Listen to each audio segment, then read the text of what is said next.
আসসালামু আলাইকুম। দেশ ও বিদেশ যে যেখান থেকে আজকের এই ভিডিওটি দেখছেন, শিকদার ভিলেজ লাইফ ইউটিউব চ্যানেলের পক্ষ থেকে আপনাকে জানাই স্বাগত। আলহামদুলিল্লাহ, টিনের ঘর সংস্কার করার পরে এই অবস্থানে আছে। যদিও বৃষ্টির আগে আগে কাজটা কমপ্লিট করতে পারছি আলহামদুলিল্লাহ। এখানে ছিল আগে পাকঘর, যদিও এখনও পাকঘর আছে, এই সাইডে আছে, হইল এই অবস্থায়। যাই বৃষ্টির কারণে যেটুক ছিল এই যে এই চালাটা, কিন্তু এইটা বাতাসে উইরা গেছে। তো মূলত এইটাই ছিল পাকঘর। আর পরবর্তীতে এখান থেকে ভাঙ্গা ওইখানে নিছি, এইখানে নিয়ে আইছি। আর যে লাকড়ি ছিল ওইসে যে লাকড়ি, এই লাকড়িগুলি আপনার সবটুকু লাকড়ি ছিল আপনার এখানে, অর্থাৎ এই পাশে বাইরে ছিল। তো বৃষ্টির আগে আগে আলহামদুলিল্লাহ গোছাইতে পারছি, হয়ে গেছে। এই হলো আমার বর্তমান রান্নাঘরের অবস্থা।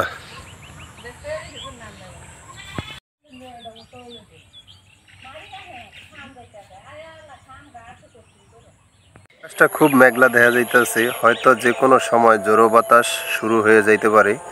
এখন কোনো প্রকারের কোনো বাতাস নাই, একবারে সবকিছু নিউট্রাল হয়ে রয়েছে, পুরো তব্দ লাগিয়ে রয়েছে।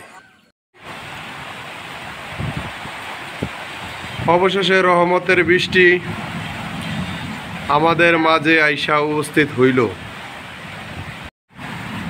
টানা তাবুদাহ গরমের কারণে একটানা দীর্ঘদিন রোদ আর গরমের পরে অবশেষে রহমতের বার্তা নিয়ে আসলো কালবৈশাখী ঝড়। স্বস্তির বার্তা নিয়ে আসলো কালবৈশাখী ঝড়। তবে আলহামদুলিল্লাহ আমার বাড়ি ওই টিনের ঘর সংস্কার, অর্থাৎ এটা হইল গরু ঘর, আর এটা হইতে আছে লাকড়ি রাখার ঘর, অর্থাৎ পাকঘর। কালকা লাকড়ি টাকড়ি সব কিছু গোছানোর পরে আজকে নামছে বৃষ্টি। অলরেডি বাতাস শুরু হয়ে গেছে, যেমন বাতাস তেমনই বৃষ্টি, প্রচুর পরিমাণ বৃষ্টি।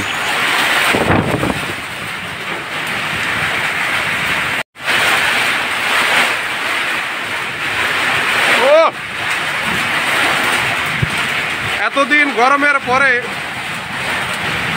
যে একটা বৃষ্টি, প্রচুর বাতাস আর বৃষ্টি।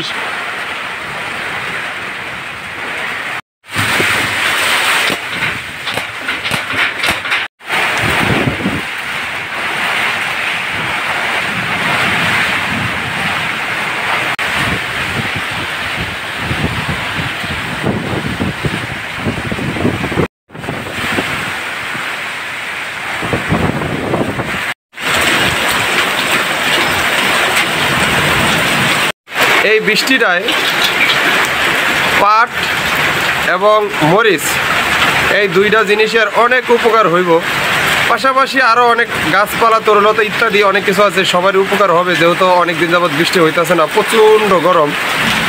কিন্তু দুঃখের বিষয় হলো সত্য, ইরিধান মাঠে আছে। যেহেতু ইরিধানের একটা মৌসুম চলতেছে, এখন যেহেতু বৃষ্টিটা আইছে, আপনার ইরিধানের খুব ব্যাঘাত ঘটবো, খুব ব্যাঘাত ঘটবো। কারণ ধান কাটা, ধান মারা, প্লাস নাড়া শুকানো বা নাড়া পোয়াল খের, আমরা যেটাই বলি না কেন চিনার সুবিধার্থে, ওই জিনিসটা তো এখন আর শুকাইতে পারবো না। যেহেতু রোদ নাই, তাহলে ওটা শুকাইবো কি দিয়া? বৃষ্টির কারণে পশুর ওই খাদ্যটা খুবই একটা সংকটের মুখে পড়লো। কিন্তু আদার্স অন্য যত ফসল আছে, সকল ফসলেরই একটু না একটু উপকার হয়েছে বৃষ্টিটা আসাতে। আর পাশাপাশি মানুষের উপকার তো হয়েছে, এটা তো 100%, এটা আর বলার অপেক্ষা রাখে না।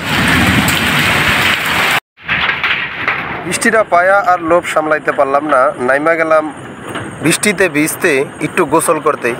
ওমা হঠাৎ দেখি চালের ভিতর টুংটাং শব্দ হয়, কিন্তু পরে খেয়াল করে দেখলাম এত শব্দ নেই, তো শিলা। এ কি? অনেকদিন পর যেহেতু বৃষ্টি আইছে, তো যাইতেছিলাম, মাথায় শ্যাম্পু লাগাইছি, কইছি যে বৃষ্টিতে একটু ভিজবো, কিন্তু হঠাৎ করে দেখতেছি ছোট ছোট কি জানি পড়তে আছে, তাহলে অনেকটা টোহায় লই পরে আইনা দেখাই যে কি।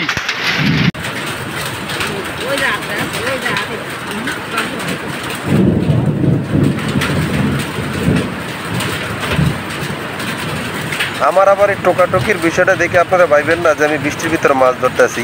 মূলত আল্লাহর দানি ও প্রাকৃতিক যে শিলা, মূলত শিলাটাই আর কি টোকায় টোকায় নিতেছি আমি। এই দেখেন এটার অবস্থাটা কি।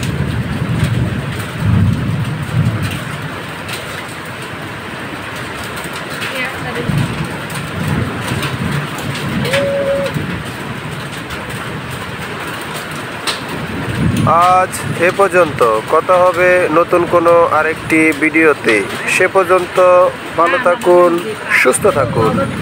আল্লাহ হাফেজ।